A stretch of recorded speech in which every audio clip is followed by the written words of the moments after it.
1, 2, 3. Tuesday with Tamika. Tuesday.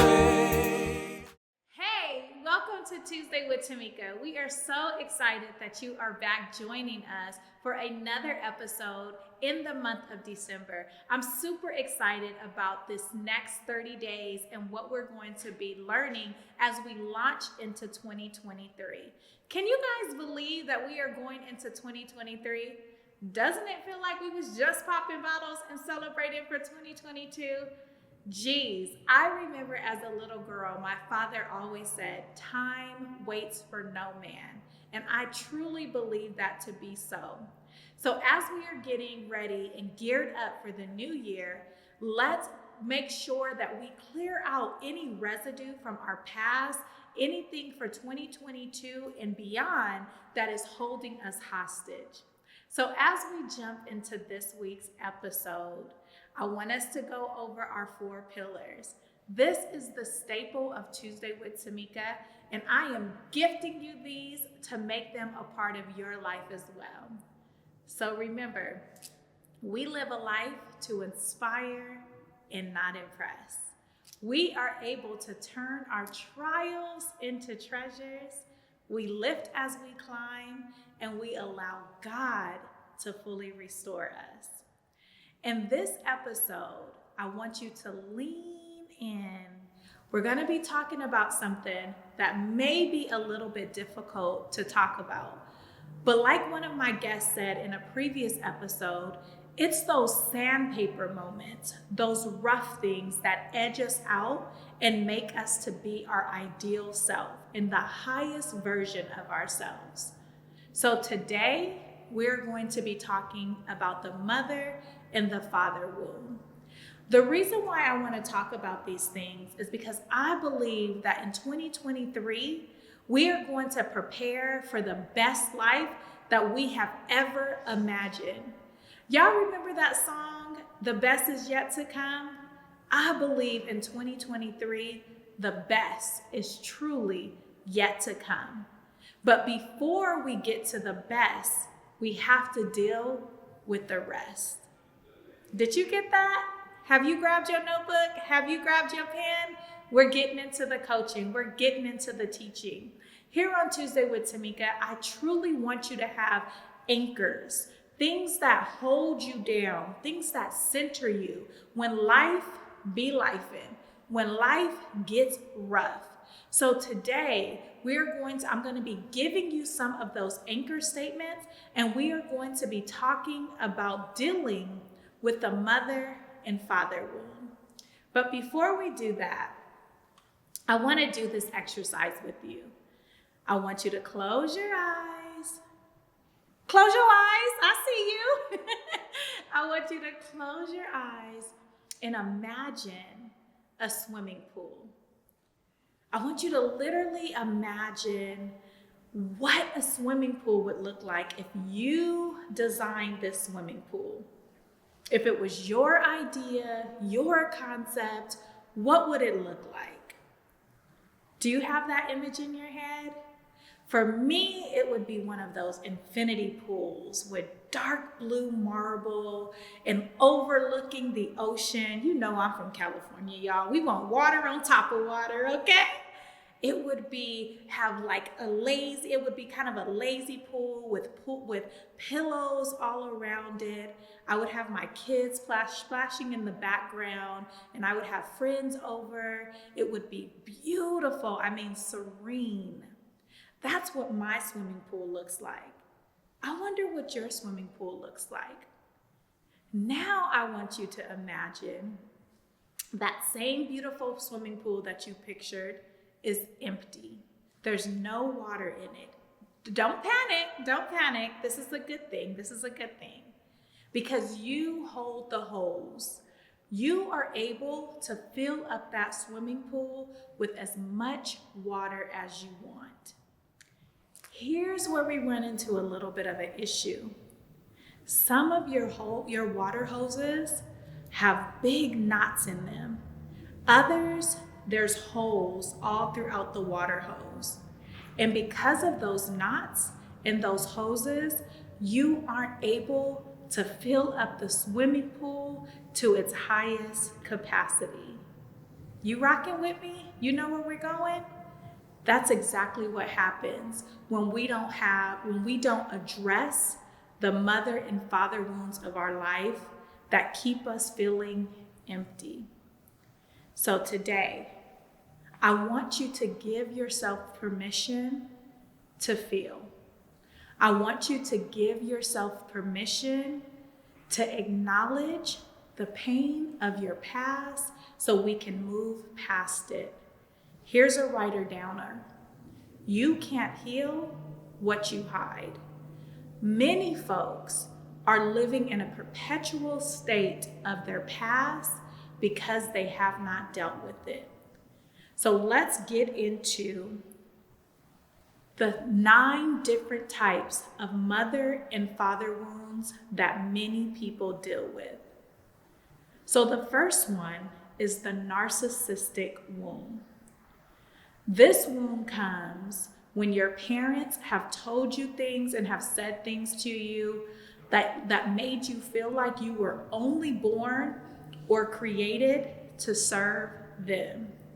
This is a really difficult wound to heal because a narcissist, when a child often has a narcissist parent, they often become a narcissist themselves.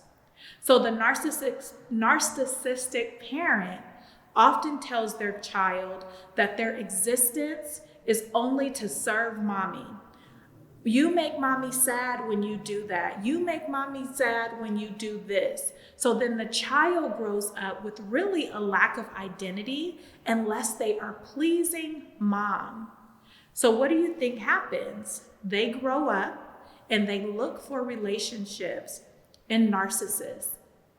Many of us have heard about father wounds, and we have heard, that girl has daddy issues, that guy has daddy issues. It's rare that we talk about the mommy issues that people have. And that's because mothers are held to a high regard, which they should be, I should add, as well as fathers. However, there are many people walking around with a narcissistic wound that comes from their parent. The second one that I want to talk about is the rejection wound. Many of the women that I am blessed to serve in my coaching and consulting company, they come to me with a narcissist or with the rejection wound. Now, I want you to think of a physical wound that you may have. I don't know if anyone's ever been burnt before, if you've gotten cut really deeply, and some wounds take a little bit longer to heal. That's how I like to describe the rejection wound. The rejection wound makes you feel like nobody truly wants you. The rejection wound, unfortunately, comes when there was a parent that was a drug addict, an abuser, if they suffered from mental health issues, or even, unfortunately, if they had a chronic illness. So the child often is constantly trying to prove themselves to that parent. They are looking for approval. It's time for me to pull back a couple of layers of Tamika. I grew up with a mother that was addicted to drugs. And because of that addiction, I spent many years healing my rejection wound.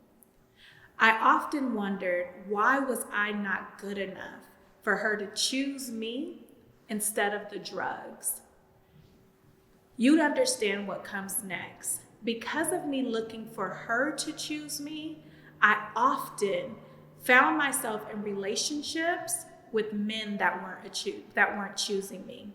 Because what I was truly doing deep down inside was trying to heal that wound that was created from my mother. Before we enter 2023, I want you to really take inventory of the wounds, of the hurts, of the pains that live inside of you. And you wonder, why do I keep attracting this same type of person? Why are all my friends always the ones using me and I'm giving, and nobody fills me up? Perhaps there's a rejection wound that it's time to heal. The third one is the secondary trauma wound. Now, this comes when your parents experience an intense amount of trauma. Unfortunately, people that their parents were immigrants, women that were abused in other relationships, and even some of us, because of our DNA and us just being Black or brown people, trauma lives in our DNA. So if you ever heard anything like, you can't trust no man, don't give your man everything, don't depend on anybody fully, don't go outside without this, don't do there's always these warnings, and you live in this perpetual state of fear. Perhaps you're dealing with a trauma wound. So you often say things like, I don't trust nobody. I ain't got trust for nobody. Folks is out here trying to use me. I want you to check whose voice is that. Is that truly your feelings? Is that your voice? Or are you reliving someone else's trauma? It takes a lot for us to heal these wounds. And I'm going to listen, I ain't gonna leave you open now. I'm gonna make sure I sew you up and I give you some faith action steps to begin to heal these traumas. I know that this kind of talk is a little bit uncomfortable, but like I said, we can't heal what we hide. Hey, it's your girl Tamika Thomas, your life and relationship coach, and I am calling all single ladies. Woo woo! Where you at, sis? I'm calling you over for my booked, busy, and booed up free 3-day virtual event happening December 12th, 13th, and 14th. You're probably wondering, well, sis, who are you and how do you have the credentials to show us? Again, my name is Tamika Thomas, and I teach women how to determine if he is a partner or a pretender. I want you in this next virtual event so we can get you by the next 90 days booked, busy, and booed up. All right, so let's get into a couple of more of these wounds. I know that this is uncomfortable, but what I've learned in my life is that if we don't address these things, if we don't uncover these wounds, they will last a lifetime. I don't know if you've ever been in the hospital with a serious injury, but one of the things that they tell you when you begin the healing process is to remove the dressing. You have to remove that covering, that bandages. So that's what we're doing today. But like I told you, as your coach, as your sister in this journey of healing, I will not leave you uncovered. So another wound that a lot of folks face is the guilt and shame wound. This comes when your parents make you feel guilty or ashamed of anything that you do.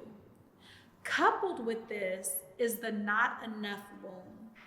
So no matter how much you do, how high you reach, how far you go, you will always feel not enough.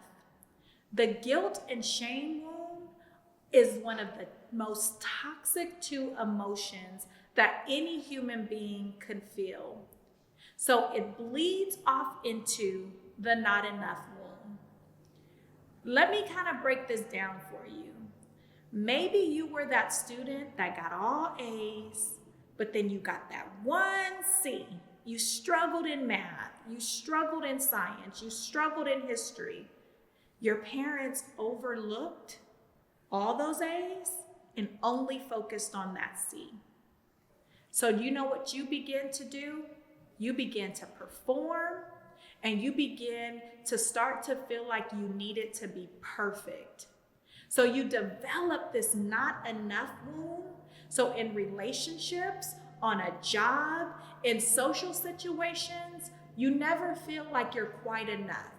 You never feel like you're quite accepted. That wound is a toxic wound that comes from your parents.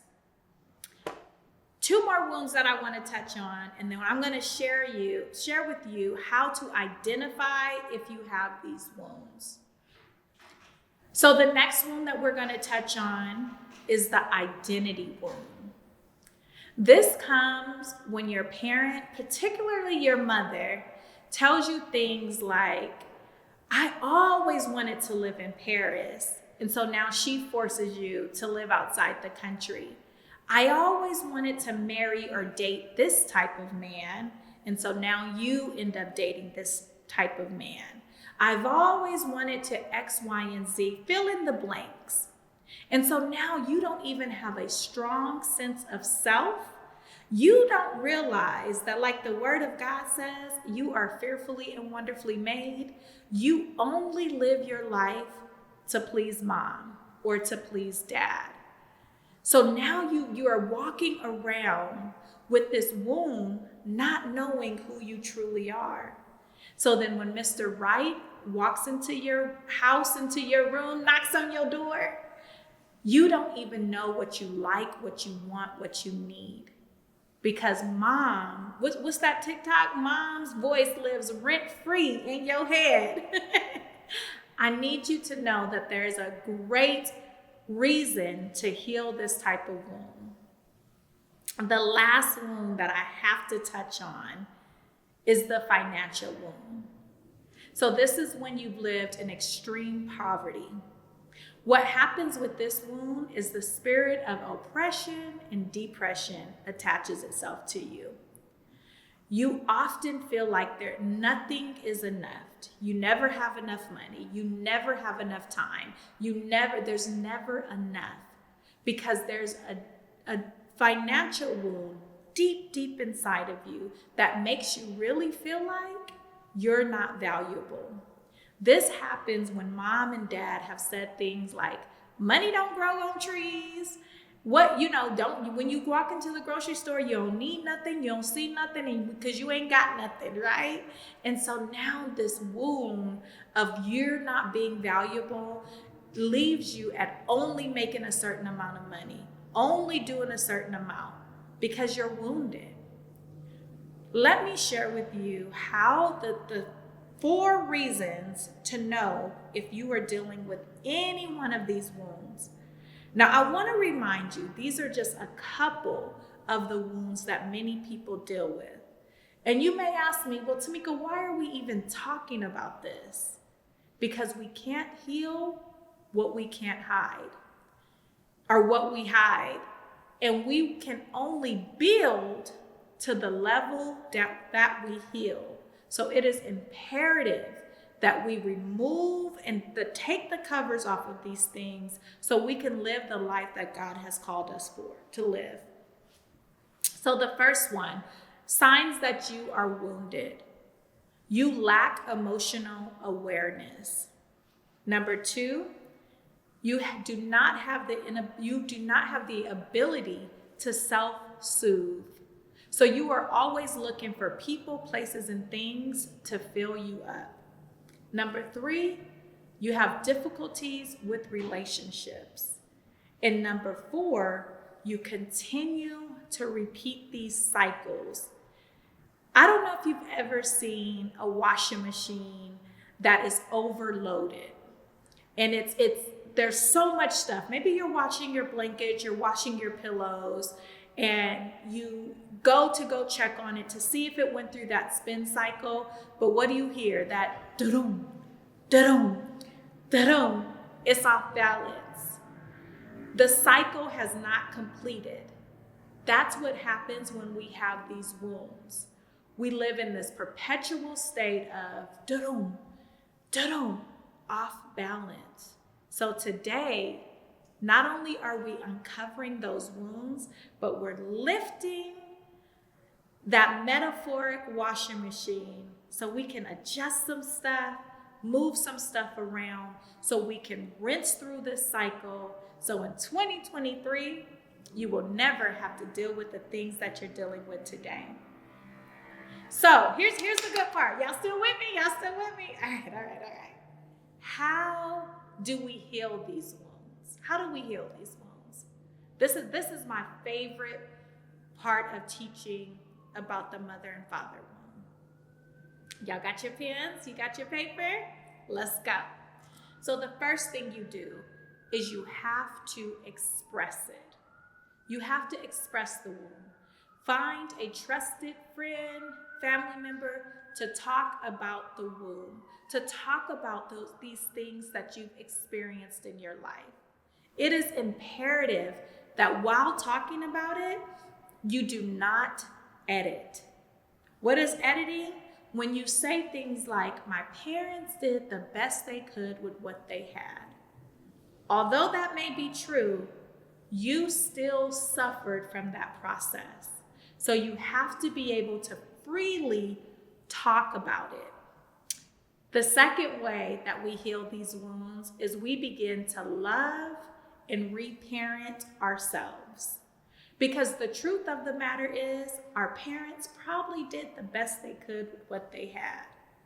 But that doesn't mean that you have to stay stuck at 4, at 5, at 10, at 12, however old you were when that wound came into place.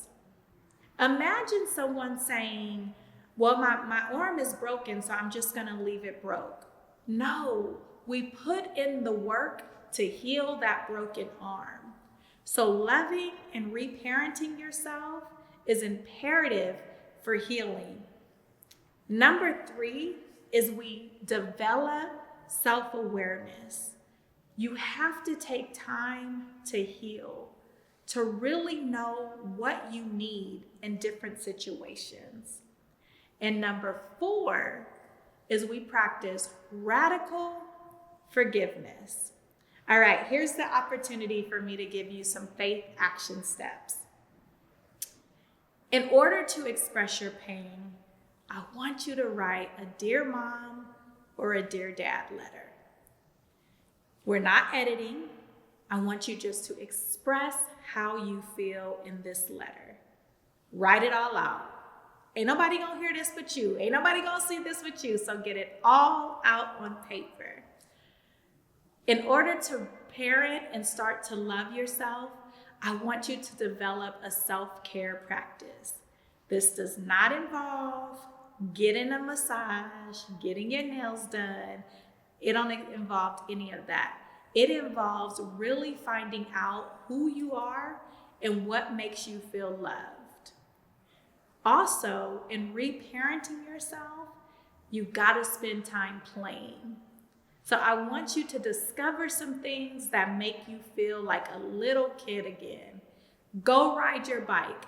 Go outside and race somebody. Do something that makes you feel childlike. When I was in high school and before high school, I was a pretty good runner. You wouldn't be able to tell somebody right now, but I was a sprinter. And every now and then, when I need to reparent myself and love on myself, I go do some sprints. I'll go challenge somebody to run. And listen, the other day I challenged a 16-year-old and I actually won, okay? The next thing in writing a forgiveness letter, it starts with self. So I want you to look yourself in the mirror and say 3 things that you forgive yourself for. Because as I was talking about those wounds, it probably triggered some relationships, some things inside of you that made you realize, shoot, I did that. Remember, it's not the things that happen to you, but the things that happen for you. So I don't want you to spend time living in the cage of unforgiveness. So I want you to make sure you spend some time forgiving yourself, and then you'll be able to forgive others. So I wanted us to go over those mother wounds and those father wounds, and knowing that healing is possible. Healing is your birthright. You deserve it. And guess what? If you don't really take the time to identify these, to heal these wounds, you repeat what you don't heal. You recreate what you don't acknowledge. So if you're ever wondering, why does it seem like you keep attracting, dating, getting involved with the same person? Perhaps you're trying to heal that mother or father wound. I don't want to leave you feeling like time is up for you. Listen, before 2022, 2023, you can be booked, busy, and booed up because we're healing. I love you guys. Until next week, bye-bye.